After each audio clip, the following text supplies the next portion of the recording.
quais são os segredos dos centenários. Já temos estudos robustos, consistentes, mostrando qual é o caminho dessa turma que vai chegando mais.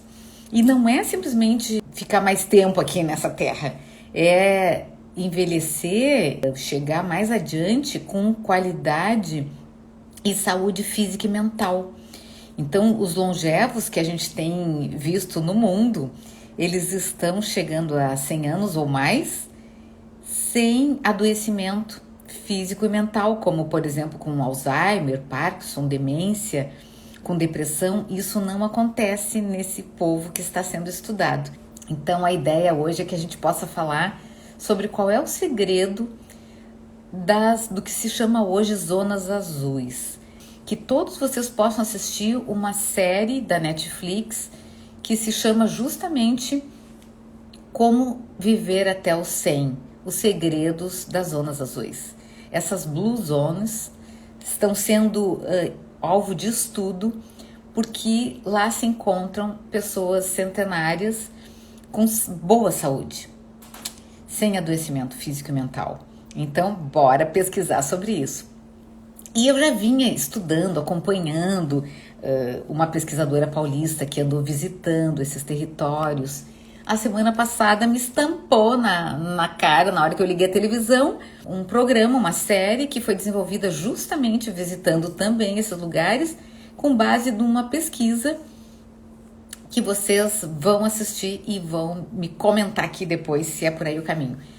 Quando eu assisto uns trechinhos da série que eu tenho visto, eu perco o sono, eu fico agitada, porque a série vai nos falar da possibilidade de fazer diferente do que nós fazemos.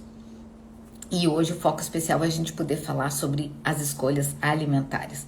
Mas enfim, eu preciso explicar primeiro para vocês o que são essas Blue Zones. São regiões, basicamente a Sardenha, na Itália, Okinawa, no Japão, Nicoya, na Costa Rica, Icária, na Grécia e Loma Linda, na Califórnia. São diferentes locais e que os pesquisadores começam a ver o que há em comum com esses moradores. E vão falando que passa por um estilo de vida, chama atenção a questão dos relacionamentos, o quanto são importantes, a rede de apoio, que eles chamam de conexões de amigos, morando como Singapura, num dos locais que foi discutido, que os filhos são estimulados pelo governo, pelo setor público a morar mais próximo dos pais. Os pais são estimulados também financeiramente para morar mais perto dos filhos, porque daí, ao invés de ter locais como asilos e residenciais, como nós vemos hoje no Brasil, esses lugares longevos são comunidades se cuidando, ou a própria família, ou a vizinhança, os amigos, e funcionam. Então, algo que se fala nesses lugares é de uma expectativa de vida maior. A gente no Brasil tem uma expectativa lá em 2018, pelo IBGE, de vida até 79 anos, 79,9 anos pelo IBGE em 2018. E somos 9% de população idosa, né? Em 2060, que é logo ali, a gente vai ter 25% de população mais envelhecida, né? Os idosos, se totalizando de 58 milhões na população. É muita gente. Por que a gente está fazendo tudo isso? Segundo as zonas azuis, além de uma rotina de movimentos que não é na academia, mas é de movimento diário, de subir dessa escada, subir ladeira, se abaixar e levantar, dependendo da região, são diferentes formas de se mexer mais. Eu assisti inclusive um cavalgador de 100 e poucos anos tocando gado, gente, uma coisa assim impressionante. Mas falam também que além da atividade física, essa diária, da rotina, a alimentação, projetos e propósito de vida, eles não deixam de trabalhar. Mas não é um trabalho como o nosso, que nós trabalhamos tensionados, estressados e para cumprir metas e prazos.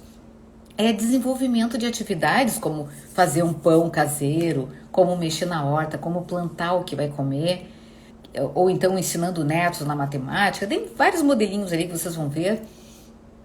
E essa ocupação, esse trabalho vai deixando as pessoas interessadas, distraídas e produtivas naquilo que preenche. Eles falam que o estresse continua acontecendo em qualquer ser humano, só que uma coisa é o estresse que libera cortisol por uma situação aqui e agora que eu preciso desse cortisol para fazer luta e fuga, para poder ter energia para fazer a virada. Outra coisa é a gente entrar num processo de estresse crônico que não termina. Então eles vão dizendo que nessas zonas azuis, porque era uma caneta azul que foram sendo marcados até onde iam as pessoas mais velhas no mundo, e foi chamando atenção. E como é que é o padrão alimentar dessas zonas? É basicamente 90% da alimentação à base de frutas, vegetais, alimentos retirados da terra.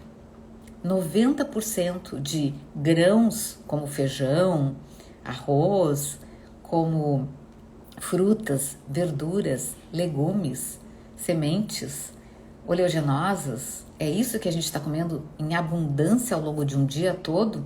Ou a gente está comendo muita coisa industrializada, processada, rica em gordura, em sal e em açúcar? Então começa aí a nossa primeira dica.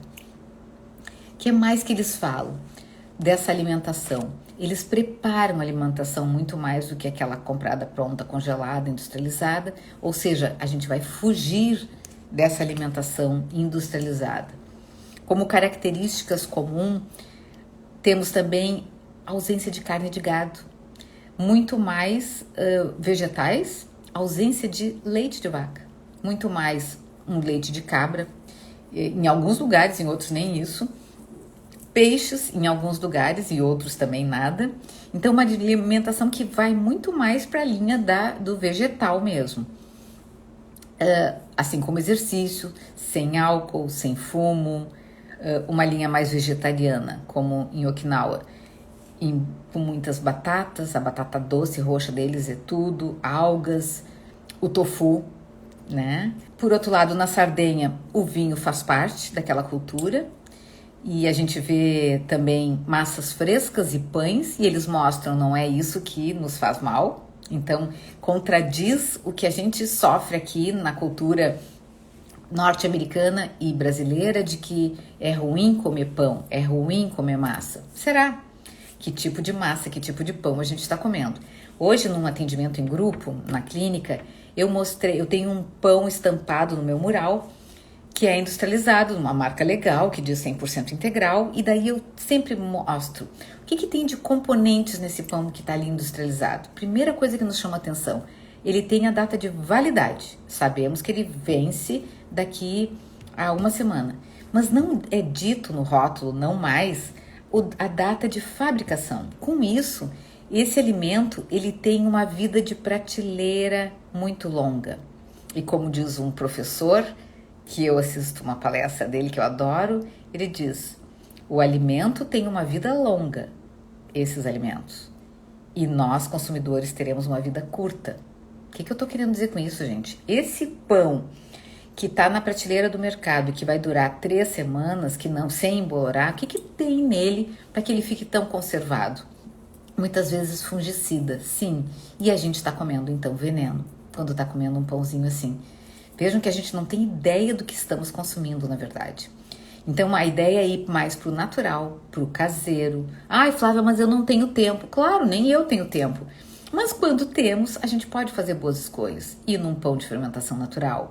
A gente pode preparar um bolinho para a família e cortar e deixar em cubinhos e congelar, armazenar. A gente tem como ir migrando para esse estilo de vida mais poderoso. Na Sardenha, então, o vinho é uma bebida habitual, o leite de cabra também, nas massas frescas e pães. Na Costa Rica, a leguminosa, o consumo de leguminosas chama atenção, que são ervilhas, lentilhas, feijões. Gente, nós deveríamos comer pelo menos uma vez por dia leguminosas. Quem aqui comeu feijão, lentilha, ervilha hoje? Nós deveríamos estar comendo consumo de vegetal rico, abusivo, ou seja, metade do nosso prato, eu tenho aqui um modelinho para mostrar para vocês, metade do nosso prato deveria ser vegetais crus, cozidos, refogados, assados. A outra metade dividida num carboidrato, e que aqui eu incluo a leguminosa, uma fruta de sobremesa, para ser aquele docinho, e não o chocolate, nem a sobremesa do buffet, e uma proteína animal, que a recomendação nas Blue Zones é cada vez menor. Vejam bem. Mas a gente sabe que o consumo de 3 vezes por semana faz parte da dieta mediterrânea. E esse povo mediterrâneo que mora ao redor, eles também estão indo aos 100 anos. Então temos aí uma outra dica. Na Grécia, verduras, frutas, legumes, batatas, azeite de oliva extra virgem e pelo menos 3 peixes por semana fazem com que as pessoas não tenham doenças cardiovasculares, problemas de memória, AVC, demência, Parkinson, muito menor. Há alguns anos atrás, eu tive nos Estados Unidos entrevistando uma doutora em nutrição que se chama Marion Nestlé e está viva até hoje, e ela já falava que a indústria alimentícia e a farmacêutica eram muito poderosas e que era muito difícil a gente combater isso. Naquela época, nos rótulos dos alimentos, até hoje, diz que o consumo diário para uma pessoa seria em torno de 2.000 calorias. Vocês já devem ter lido isso nos rótulos. Hoje, as pessoas estão comendo no mínimo 4.000 calorias. Por que houve nessa transição? Naquele período em que havia fome no mundo, a indústria alimentícia passou a produzir. A indústria agrícola e alimentícia começou a produzir mais alimentos para que realmente não houvesse mais fome no mundo. Beleza. Só que junto com essa industrialização vieram os aditivos, os conservantes e todos os produtos químicos para gerar vida de prateleira nesses alimentos. Aquela vida de prateleira que o alimento dura mais e nós menos. Com o passar do tempo, se descobriu que alimentos com o que a gente chama de realçador de sabor dão maior palatabilidade. E daí eu fiquei lembrando do nosso grupo de ontem à noite, Gleci, quando uma pessoa diz: eu abri um pacote e não consegui fechar o pacote sem antes de devorar todo. Por que será que a gente faz isso? Com bolachas recheadas, com biscoitos, com chocolatinho, com bibs, com bis, com batatas essas chips. Porque eles têm os aditivos, estimulantes e realçadores de sabor que no momento que a gente começa a consumir, liberam as papilas linguais para ficar muito sensíveis a esse paladar. E elas pedem mais. É um produto que estimula a dependência. Então a gente vai ficando viciado em consumir aquilo. Assim como nos refrigerantes, né? Os refrigerantes, quem toma não consegue deixar de tomar, fica dependente. Essa relação de dependência com os alimentos ruins vai nos levando ao quê? Ao consumo diário de alimentos processados e ultraprocessados, que ralam com a nossa saúde física e mental, porque é no intestino, na microbiota, como já se falou aqui, que a gente vai produzir gases para o bem ou para o mal, aqueles que nos deixam com mais serotonina, dopamina, endorfina, quando a gente está comendo bomba ou quando a gente está comendo saudável. Então vamos nos inspirar nos longevos centenários para ver o que eles estão comendo. Eles costumam plantar o que comem. Eles têm em comum uma dieta baseada em vegetais, atividade física moderada, mas constante, diariamente uma caminhada. Quando a gente vê, nós passamos sentados, às vezes no trabalho, no carro, no transporte. A gente fica sentado na frente da tela, do computador, da telinha, e depois a gente deita para dormir. Vejo que às vezes num dia inteiro nós não nos mexemos. Hoje, num grupo na metade da tarde, eu disse: o que cada uma de vocês vai jantar hoje à noite? E daí uma pessoa disse que estava em reforma e que ia ser sanduíche. E daí eu disse: e o que tu vai comer de vegetal? Nada. Gente, é inadmissível nós jantarmos sem vegetal. Pensem nessa perspectiva de viver muito e melhor. Ela está vinculada as nossas escolhas alimentares. No almoço e no jantar, nós temos que ter vegetais sempre. Seja em forma de sopa, consomês, em forma de refogado, omelete, salada crua misturada com a carne ou numa massinha tipo um yakisoba. Os pratos dos longevos são extremamente coloridos. Quero trazer para vocês também a questão da importância da vida social, da vida em família, da risada para tirar o estresse, das várias dicas que vocês vão assistir na série Como Viver até os 100 anos. A história das Blue Zones. É bárbaro. Todos os aspectos da vida são modificados. E com isso, as rotinas e os hábitos, o lazer e o prazer, ele sai da questão alimentar e vai para a questão do prazer, do lazer, mas junto com arte, com dança, com música, com oração, com espiritualidade. Então, há pilares que sabemos hoje que levam à longevidade.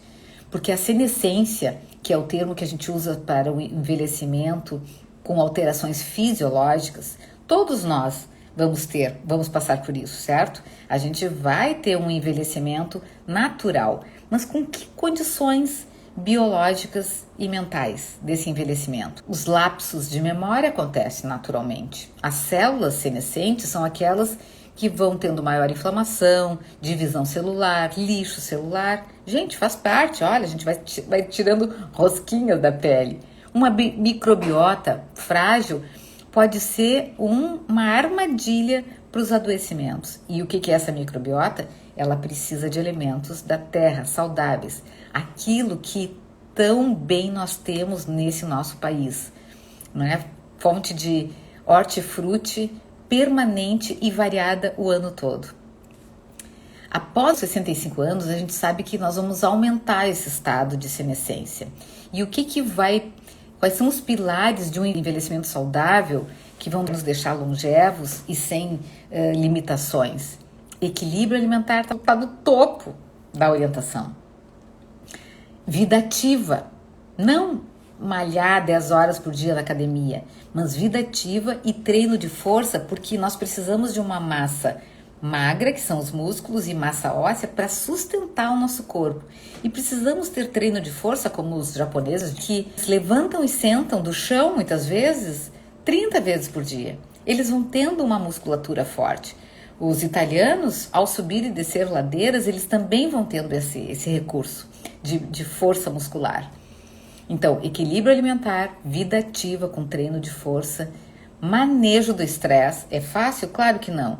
Mas quando a gente brinca com os bichos, quando a gente brinca com criança, quando a gente dá risada, quando a gente dança, quando nós cantamos, gente, a gente não tira muito estresse. Quando nós viajamos, respiramos ar puro, vemos luz, meditamos, como foi a live da semana passada, que ficou gravada, não sei se todos viram, assistiram, mas está lá, tanto no Insta como no YouTube. Espiritualidade, que não necessariamente religiosidade, mas essa conexão com algo maior que a gente tenha, de fé e de acreditar. Sono de qualidade, fundamental, cada vez mais estudos mostrando que um sono de qualidade impacta em tudo na nossa vida. Conexões pessoais, sociais e familiares, nós temos que ter amigos. Nós temos que sair na feira para conversar, para esbarrar com um e com o outro, dizer bom dia, boa tarde, que cachorrinho bonitinho. Isso faz bem para a nossa alma. Não podemos desprezar essa necessária conexão com o outro. E por fim, nesses 5 pilares, o propósito. Um propósito que é um plano de vida. O que eu quero para esse ano? O que eu quero para esse verão? O que eu quero para o ano que vem? Os nossos sonhos. Sem eles a gente não manda. Característica dessa dieta que vai nos levar a mais tempo de qualidade é uma dieta rica em diversidade, porque a baixa diversidade, aquela alimentação rotineira, monótona, aquele pão com manteiga, presunto e queijo diariamente à noite, nos rala, porque a gente tem que ir pro vegetal salteado, e não sempre o mesmo vegetal, porque nós temos hoje o repolho roxo, a couve, o brócolis, a couve-flor, a cenoura, os pimentões coloridos. A gente tem, meu Deus, eu hoje almocei num restaurante vegetariano, o que vem de variedade bárbara, de colorido. E se a gente come diariamente sempre os mesmos, eu compro sempre na minha casa, sempre tem alface e tomate. Como que a gente tá variando, gente? Alface, tomate, cenoura, legal. E sempre cenoura cozida. Quem sabe vamos pra crua, vamos pra beterraba. Vamos procurar, em termos de fontes de carboidrato, as batatas, batata doce, batata inglesa, batata baroa, a mandioca que tem no Brasil todo, a mandioquinha. A gente pode ir para o milho, para o grão de bico, que também é uma leguminosa, que vai ter bastante fibra, que é menos calórico. E esse aporte, essa abundância de cores e tipos de alimento vai fazer o quê? Cuscuz marroquino vale muito. Claro que sim. Quanto mais variedade e mais fontes variadas, mais rica fica a nossa alimentação, pessoal.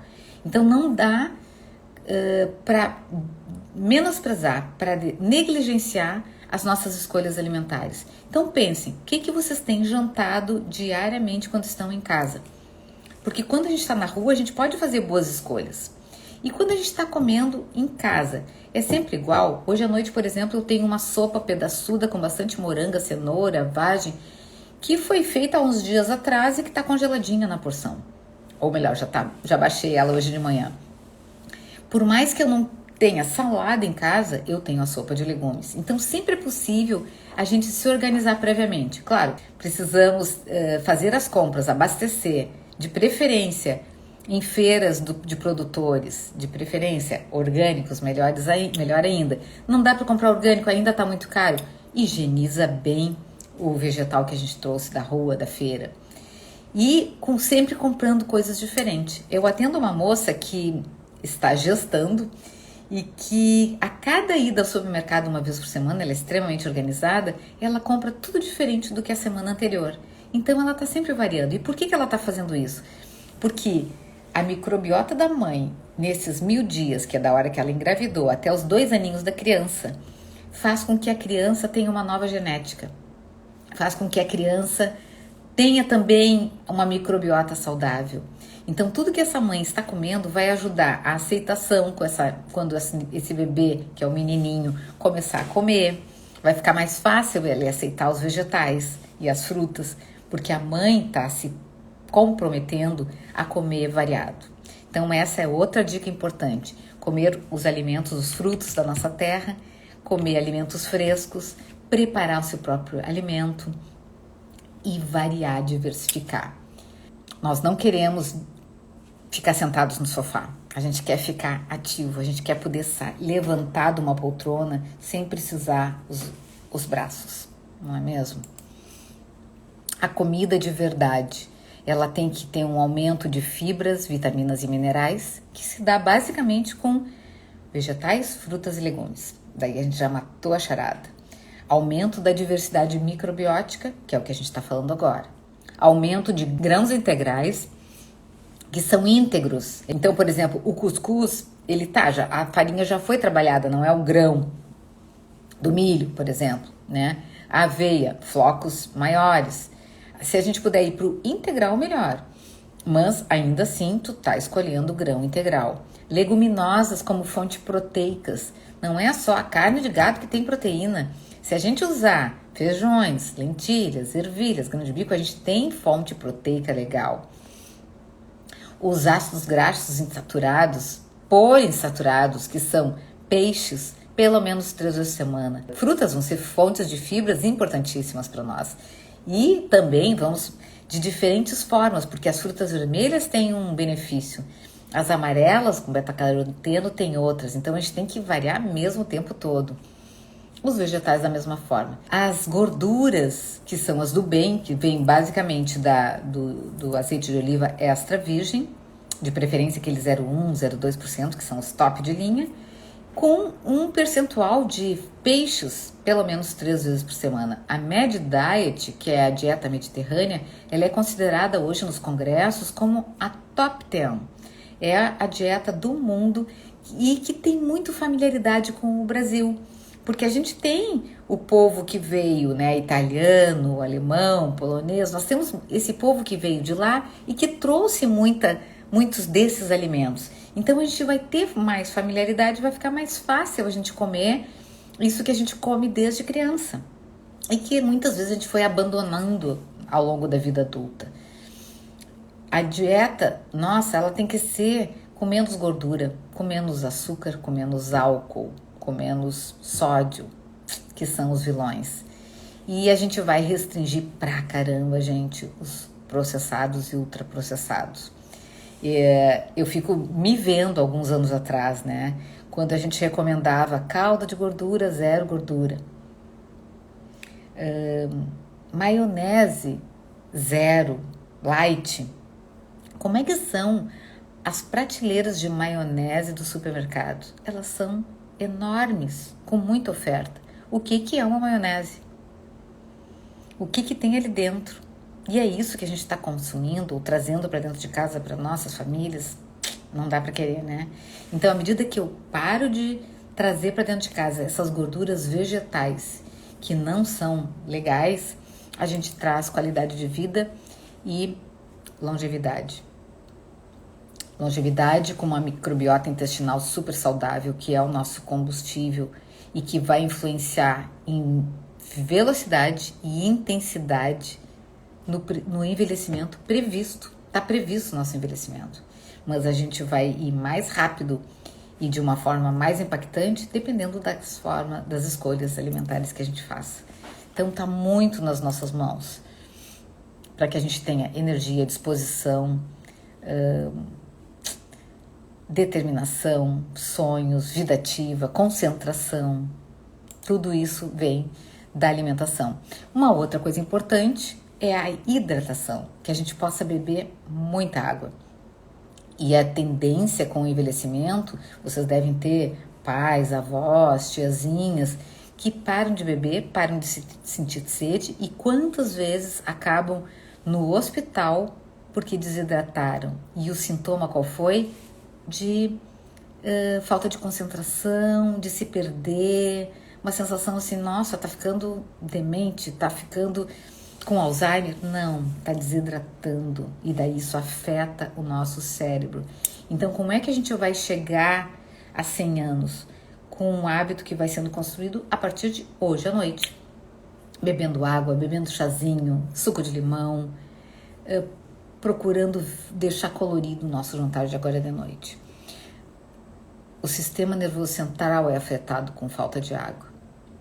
A vitamina C que a gente conta quando ingere frutas e verduras, ela vai combater o envelhecimento previsto. A vitamina E, que também está nos alimentos, vai combater dano oxidativo. A alimentação, ela é antioxidante. Ela combate os radicais livres dos poluentes, dos produtos de plástico que a gente acaba usando, de tantos agressores, como os próprios aditivos que eu falei. Hábitos saudáveis vão favorecer todo esse caminhar. E a dieta mediterrânea, como um padrão alimentar, ela vai lidar de uma forma mais terapêutica, no sentido de tratamento, para a fragilidade que acompanha o envelhecimento. O envelhecimento e suas fragilidades faz parte. O que não faz parte é a gente antecipar isso à medida que vai consumindo drogas, um combustível de quinta categoria, quando a gente está comendo isso, né? Hoje ainda me mandaram uma brincadeirinha de um refrigerante cola, mostrando que ele era muito indicado para limpar piso, tirar gordura, desentupir canos. E a gente toca para dentro, né? Então, quando a expectativa de Creta, lá nos anos 50, começou a ser verificada pelos médicos com ausência com uma proteção cardiovascular, diminuição de Parkinson, Alzheimer e cânceres, passou a se tornar a dieta mediterrânea como a ideal. É uma dieta anti-inflamatória, gera menos inflamação no corpo. Ela tem moderação das porções e no filme esse que vocês vão ver, a porção até 80% da carga de satisfação. Ao invés de comer até estourar, eu vou comer e vou sair da mesa, vou encerrar a refeição quando está faltando ainda 20 minutos daquela minha vontade. Eu comeria mais, mas vou parar por aqui. Essa é outra dica que os longevos nos dão. Mais cereais integrais, oleaginosas e sementes como nozes, castanhas, sementes de abóbora, semente de girassol, isso tudo pode formar parte do nosso dia a dia. As leguminosas, como eu falei aqui, lentilhas, grão de bico, feijão, ervilhas, tudo de bom, pelo menos uma vez por dia.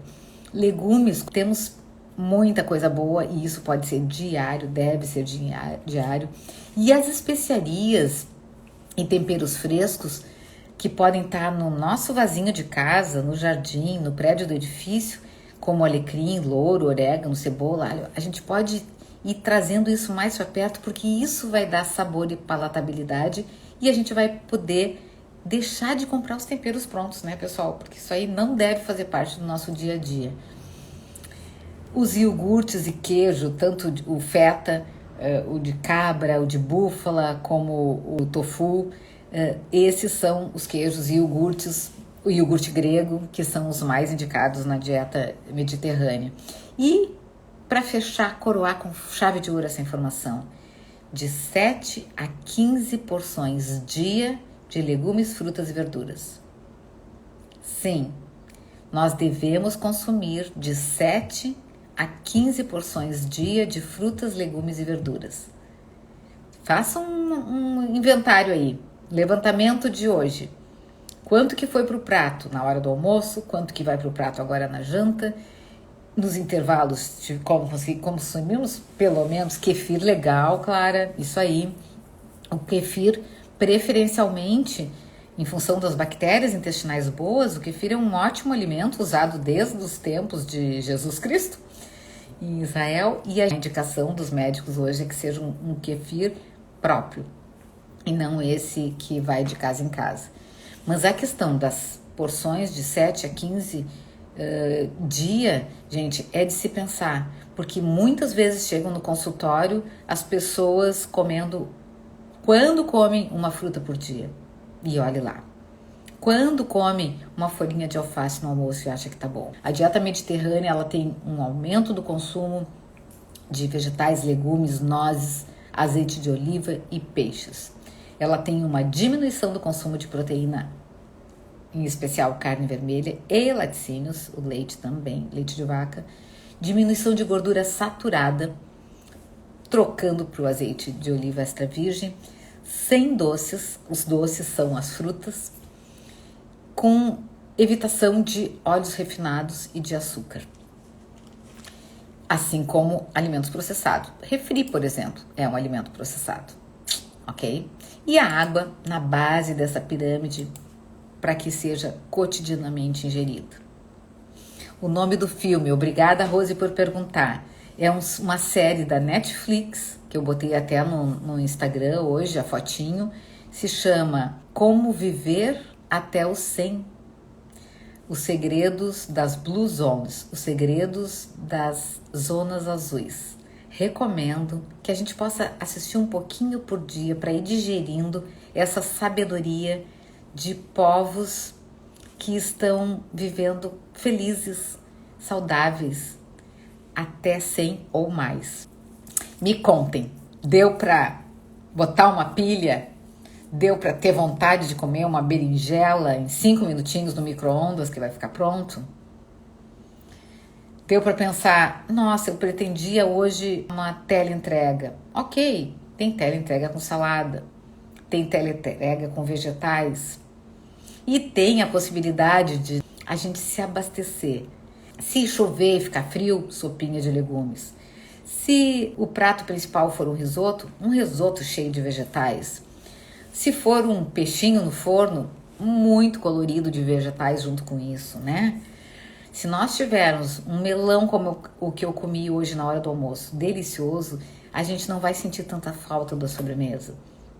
Se nós tivermos uma melancia suculenta para comer de tarde, se nós tivermos uma zucchini, uma abobrinha italiana recheadinha com queijo, com especiarias, com ervas, Hoje uma cliente me mandou uma foto de um prato de massa que com legumes, um macarrão, espaguete integral, e que ela botou folhinhas de manjericão fresco. Nossa, vendo a foto, prato de chefe, eu vou postar para vocês essa semana. Maravilhoso.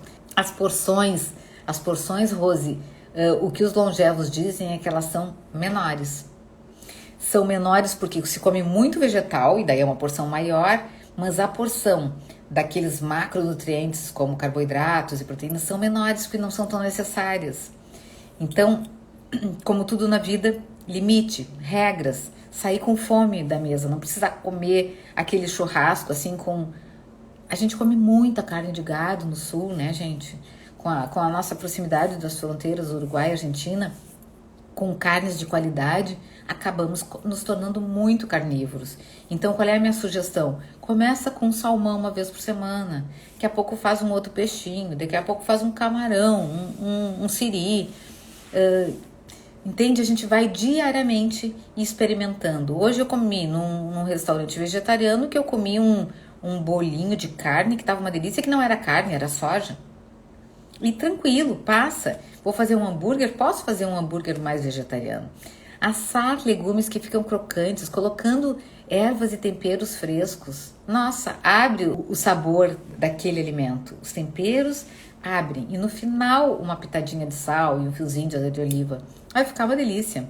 Então a questão é todo o combo. Antes de pensar que algum alimento individualmente que está me inflamando, eu tenho que ver como é que está a minha alimentação no geral.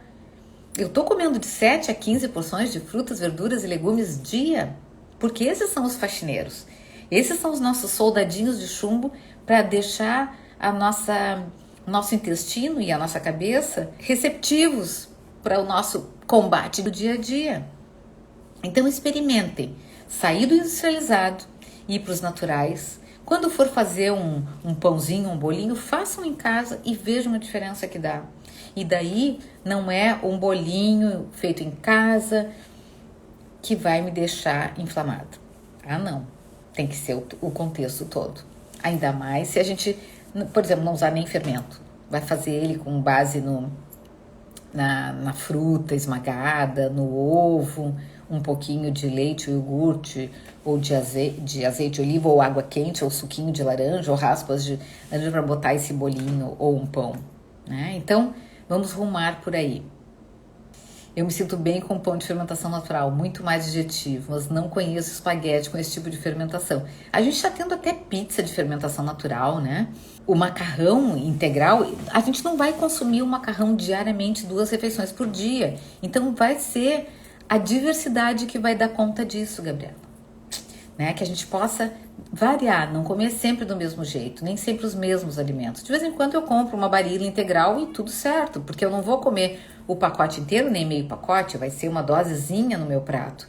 E eu não vou comer isso diariamente, eu não vou fazer todo o pacote para ficar comendo 2, 3 dias. Claro que não. A quantidade e a frequência do que a gente está consumindo vai dizer muito dessa possível inflamação. Achei que eu não ia falar muito, mas tem muito para falar sobre esse tema. Obrigada pelo retorno. Aproveitem as dicas, como melhor. Se precisar, agende comigo que a gente fala mais sobre tudo isso.